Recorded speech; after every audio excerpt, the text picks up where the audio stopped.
Our next award is a rare presentation of the Gallant Ship Award. The last time it was awarded to a ship was in 2019. The Gallant Ship Unit Citation was created by President Franklin D. Roosevelt in 1944 and recognizes a vessel participating in outstanding or gallant action in a marine disaster or other emergency to save life or property at sea. Only 42 vessels have been designated as a gallant ship in the past 82 years.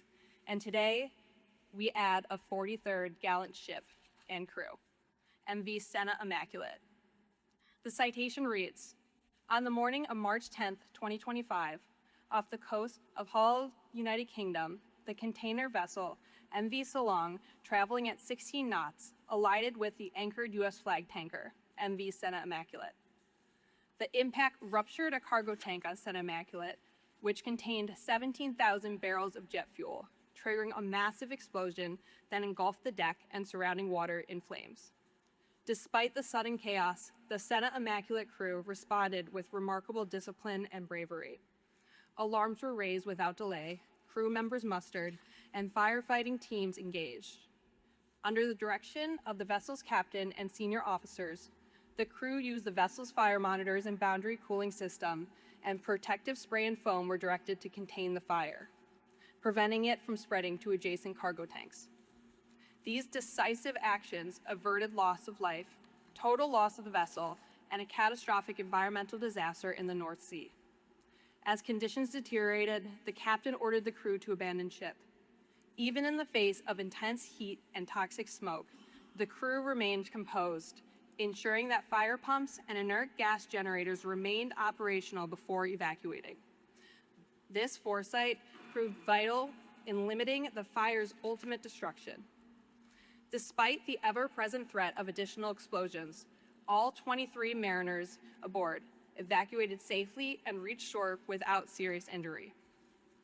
The courage, seamanship, and ingenuity of the vessel's captain and crew bring honor upon themselves, their ship, the U.S. flag fleet, causing the name of Stena Immaculate to be perpetuated as a gallant ship. To the captain and crew of Stena Immaculate, thank you for your courage and bravery. You bring honor to all who sail in the United States Merchant Marine. It is my privilege on behalf of the U.S. Department of Transportation and the Maritime Administration and the people of the United States of America to present the captain and crew of Stena Immaculate with the Gallant Ship Award. Will the crew of MV Stena Immaculate and the leadership of Crowley and Stena Bulk please come forward and join Captain Carmel on stage?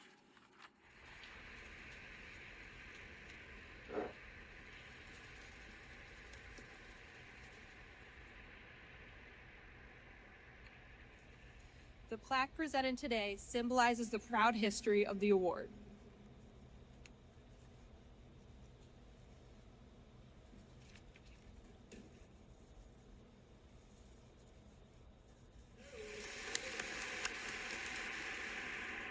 We will now recognize the Stena Immaculate crew.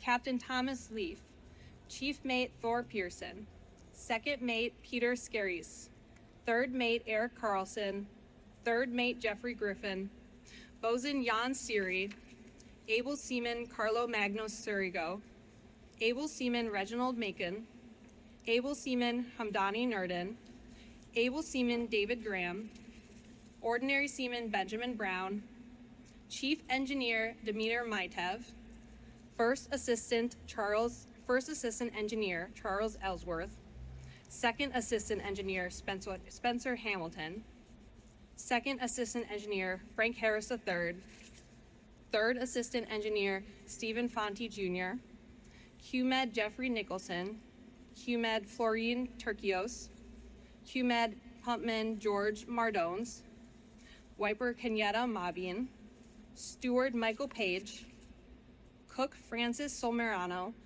Steward Assistant Ardesia Hill.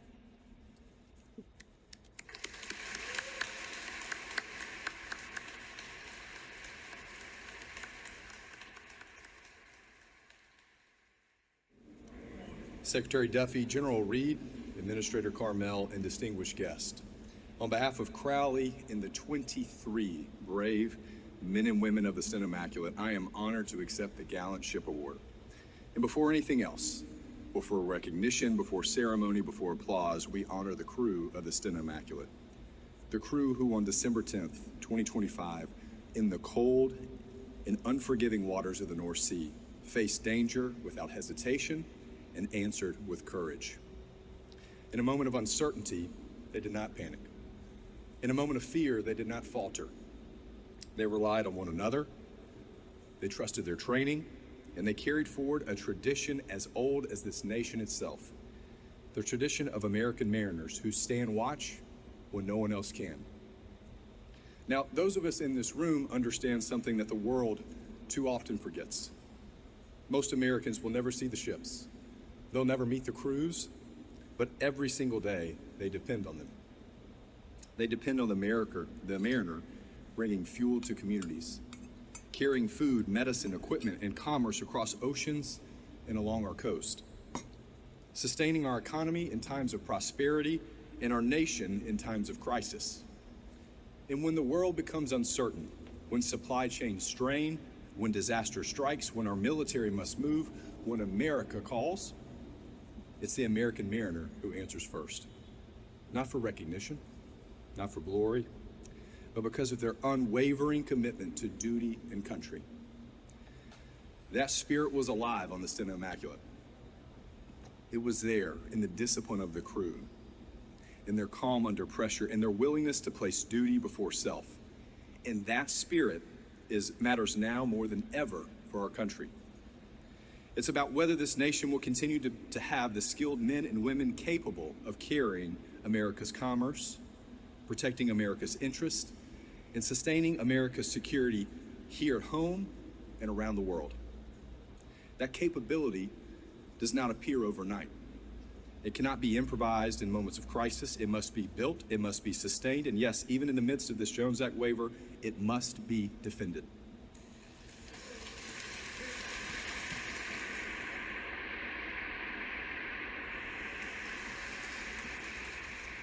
So today, we honor this extraordinary crew, and in doing so, let's also renew our commitment to the American mariner. Let us recognize that a strong maritime nation requires more than admirations after heroism. It requires investment. It requires resolve. It requires all of us in government, in industry, and across this country to raise our voices in support of the men and women who keep America moving. Because if we want secure supply chains, if we want economic strength, if we want readiness in moments of conflict and crisis, then America must continue to invest in the people and the vessels that carry our flag. And I believe we will. I believe we will because there is still in this country a deep understanding that America is strongest when we can rely on one another. When we can build with our own hands, we can sail with our own crews and answer uncertainty not with dependence, but with capability. This is not simply maritime policy.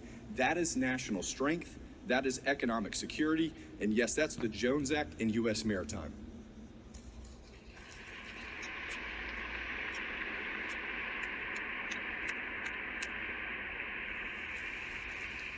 Today we celebrate 23 brave American mariners, but we also celebrate something larger, the enduring hope that the United States will remain a maritime nation, that we will continue to stand behind the men and women who sail under our flag, and that when this country needs them the most, American mariners will still be there, steady, ready, and unwilling to yield to any sea.